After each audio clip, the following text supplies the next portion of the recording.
Today, we're going to explore 5 must-visit places in Tokyo. Let's dive right in. First up, we have the famous Tokyo Tower.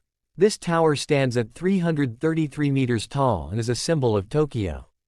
Visitors can take an elevator to the main observation deck located at 150 meters and enjoy a panoramic view of the city. There's also a restaurant and souvenir shops in the tower. It's definitely a must-visit for anyone traveling to Tokyo. Next, we have the beautiful Shinjuku-gyoen National Garden. This garden is located in the heart of Tokyo and features a mix of Japanese and Western-style gardens.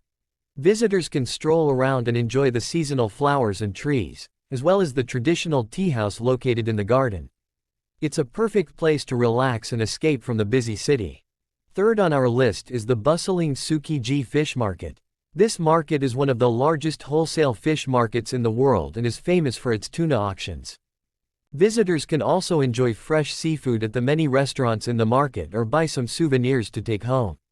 The market is set to move to a new location in the future, so be sure to visit it while it's still in its current location. Next, we have the historical Sensoji Temple in Asakusa. This temple is Tokyo's oldest and most famous temple, and is dedicated to the Buddhist goddess of mercy, Kannon. Visitors can take in the beautiful architecture of the temple and enjoy the bustling shopping street leading up to it, called Nakamisdori. It's a great place to learn about Japanese culture and history. Finally, we have the modern and trendy district of Shibuya. This area is famous for its busy crossing, known as the Shibuya Crossing, which is said to be the busiest pedestrian crossing in the world.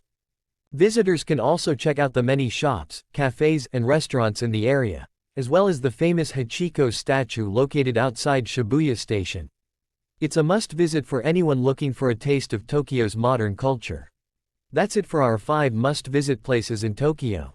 We hope you enjoyed this virtual tour and that it gave you some inspiration for your next trip to Tokyo. If you want more like this, please subscribe to my channel. Thank you so much.